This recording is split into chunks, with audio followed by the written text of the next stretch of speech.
itel Power 70 adalah smartphone 1 jutaan yang mengandalkan nilai jual dari sisi kapasitas baterai 6000 mAh plus power case-nya yang 4000 mAh.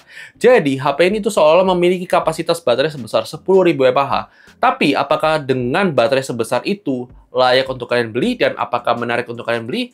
Mari kita lakukan review dari itel Power 70 ini. Secara singkat, spesifikasi yang dibawa oleh HP ini itu menggunakan prosesor MediaTek Helio G50 Ultimate, RAM 8GB untuk varian yang kita uji, kemudian storage-nya 128GB bertipe eMMC untuk speed-nya kalian bisa lihat di layar kalian. Jadi, mari kita lakukan review dari itel Power 70 ini. Aspek pertama yang akan kita bahas jelas dari sisi baterai life-nya terlebih dahulu. Secara kapasitas baterai 6000 mAh-nya ditambah power case 4000 mAh-nya, sukses membuat HP ini tuh bisa banget dipakai full day sampai 2 hari pemakaian tanpa perlu kalian charge sama sekali. Ini bisa dibilang jadinya awet banget untuk kelas harga 1 juta kecil ya guys. Dan kita perlu apresiasi itel memberikan baterai yang sebesar ini dan memang bagus kualitas baterainya. Kemudian untuk charging sendiri, HP ini dibekali charger 18 watt itu butuh waktu sekitar 2 jaman untuk full charge untuk baterai 6000 mAh-nya ya guys.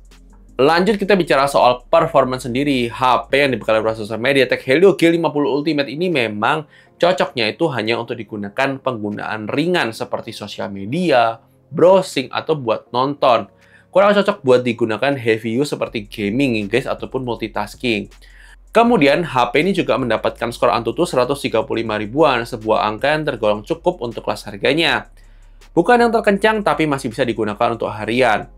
Kemudian kalian bisa lihat skor Geekbench 6-nya juga, 3D Mark Slingshot Extreme, dan PC Mark-nya juga kalian bisa lihat. Lanjut kita bicara soal gaming sendiri. Kita coba 7 game di sini. Ada game Mobile Legends. Di sini kita mainkan di setting medium high. Itu coba dapat rata-rata di 26,7 fps. Jadi lumayan throttling ya guys. Kemudian game PUBG Mobile setting smooth medium dapat rata-rata di 23,4 fps. Kemudian game Call of Duty Mobile setting low dengan frame rate high dapatnya cuma di 34,7 fps. Game Free Fire setting ultra high dapat di 24,1 fps. Game Hawka Mobile setting standar ultra untuk frame rate-nya dapat rata-rata di 42 fps. Kemudian game FC Mobile dengan setting power saver refresh rate standar dapat di 18,8 fps. Terakhir, game Genshin Impact meskipun agak maksa di HP ini kita setting lowest 60 hanya dapat di 9,4 fps. Kesimpulannya kalian bisa simpulkan sendiri bahwa ini bukan HP gaming. Jadi kalau kalian cari HP gaming ini jelas bukan pilihan buat kalian. Tapi kalau kalian hanya penggunaan ringan, harian, dan kalian mau butuh baterai yang besar, ini adalah opsi yang menarik banget untuk kelas harga 1 juta kecil. Lanjut kita bicara soal kamera. HP ini dibekali kamera utama 13 megapiksel dan kamera depan 8 megapiksel. Secara kualitas sebenarnya buat foto-foto masih tergolong oke untuk kelas harganya. Bukan yang bagus-bagus banget, tapi tergolong oke lah guys, mengingat harganya 1 juta kecil. Kalau untuk video ya belum ada stabilisasi, wajar banget ya untuk harga 1 juta kecil. Dan untuk kualitasnya sendiri ya masih cukup acceptable untuk kelas harganya. Kalian bisa lihat untuk sampel foto maupun videonya dalam kondisi terang maupun dalam kondisi low light ya guys.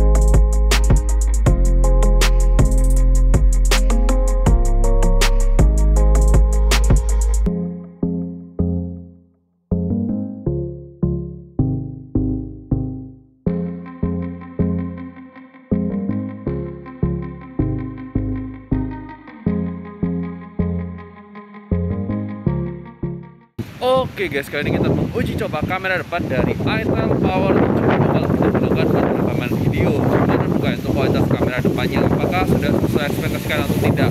Ini menarik ya guys, untuk dynamic range-nya ternyata masih lumayan oke untuk kelas harganya. Dan di sini juga dia ada autofocusnya juga sedikit, bukan autofocus sih, kayak focusing ke muka juga. Dan gimana menurut kalian untuk kualitasnya, meskipun dia nggak ada stabilisasi untuk perekaman video ya guys, wajar banget untuk kelas harganya. Tapi silahkan tulis di kolom komentar Oke guys, ini dia adalah sampel perekaman kamera belakang dari itel Power 70 kalau kita gunakan buat perekaman video. Gimana menurut kalian untuk kualitas kamera belakangnya? Apakah sudah sesuai ekspektasi kalian atau tidak? Silahkan tulis di kolom komentar mengenai kualitas kamera belakang dari itel Power 70 ini ya guys. Oke guys, ini dia adalah sampel perekaman kamera depan dari itel Power 70 dalam kondisi low light ya guys. Kurang lebih seperti ini untuk kualitas kamera depannya. Apakah sudah sesuai ekspektasi kalian atau tidak? Silahkan tulis di kolom komentar. Menurut kita ini sudah termasuk lumayan oke banget untuk kelas harga 1 juta kecil dalam kondisi low light ya guys. Tapi ya kita nggak tahu, ini masih ada cheater-cheaternya juga. Tapi untuk kualitasnya masih acceptable untuk kelas harganya. Tapi silahkan tulis di kolom komentar. Oke guys, ini dia adalah sampel perekaman kamera belakang dari itel Power 70 kalau kita gunakan dalam kondisi low light ya guys. Kurang lebih seperti ini untuk kualitas kamera depannya.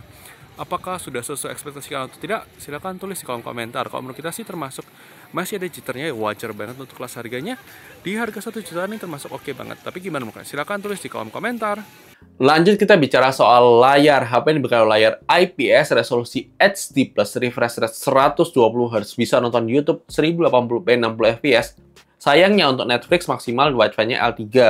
Dan di bawah matahari sendiri masih cukup terlihat dengan baik ya guys.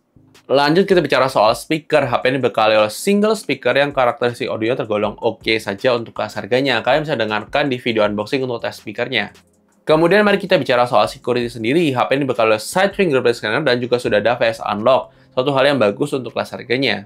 Kemudian dari sisi desain, menurut kita ini termasuk menarik banget ya untuk desain yang ditawarkan oleh HP ini, termasuk unik dan cakep untuk kelas harganya. Selanjutnya dari slot SIM card sendiri, HP ini bekal oleh dual slot SIM card plus micro SD slot. Jadi lengkap ya guys untuk kelengkapan slot micro SD dan dual SIM card-nya ya guys.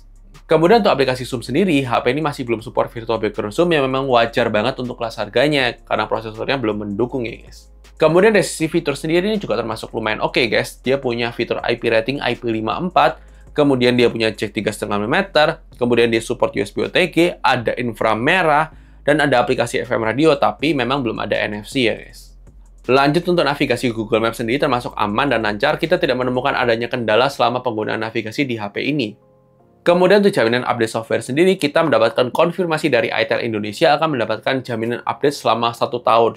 Yang kita belum tahu apakah itu hanya security atau termasuk update OS, tapi ya semoga minimal dapat 1 kali update OS ya guys.